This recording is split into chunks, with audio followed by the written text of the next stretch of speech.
Dan, as one of this country's leading dog trainers and creator of this unique video-based website, I'd like to ask you a few questions.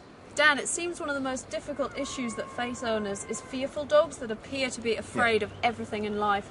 Is it impossible to help these dogs, or are we doing something wrong?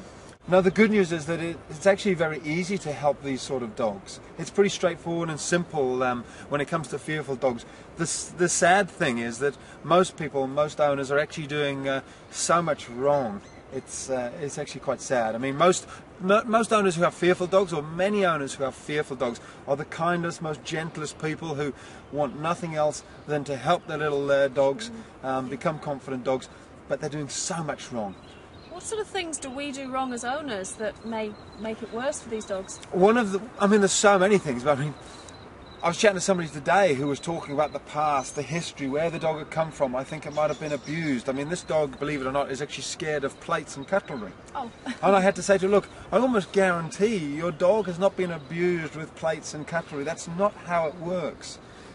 So you don't want to hang on to the past, which is something we do. I mean, it's a three-legged dog as well, so this poor little dog, it's got so much sympathy and everyone's worrying about it the whole time. And so what happens is we end up giving it so much cuddles and affection at the wrong time to try to help this nervous, fearful dog. The problem with giving affection at the wrong time is it doesn't help the dog, it makes it worse. You never give affection or pats and cuddles if your dog is in a nervous state. Because why not? It encourages that behaviour, the very behaviour you're trying to stop. The way to help a dog who's nervous is to take control and lead it the right way, show it the right behaviour.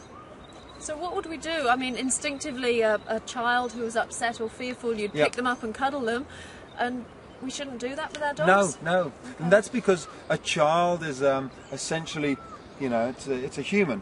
It comes from the primate group of animals. A dog is more like a wolf. It's from the canine group, a totally different group altogether. So you have to think like a dog. And if you watch the wolf pack, if you watch the dog pack, they don't go around cuddling each other to try and reassure each other. The way they do it is they do something which I show in the videos very clearly. It's called make nothing of it.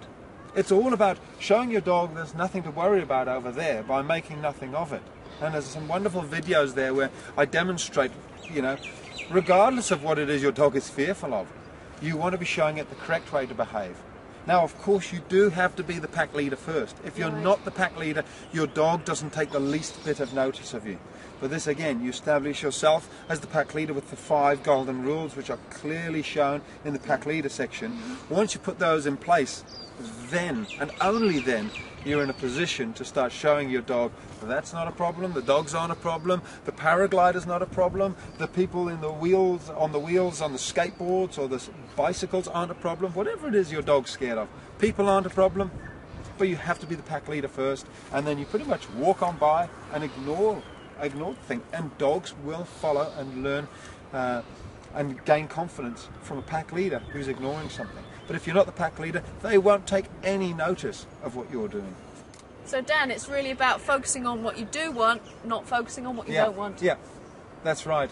And if you first establish yourself as the pack leader, and then you do that, you can help your dog overcome any fear or phobia. It's not tricky. I mean, sometimes it does take a little bit of time, but it's an amazing thing to see a dog just slowly becoming more and more confident and realizing there's absolutely nothing to fear. Sounds great. It is a wonderful thing to be able to help fearful dogs. Thank you. Thanks.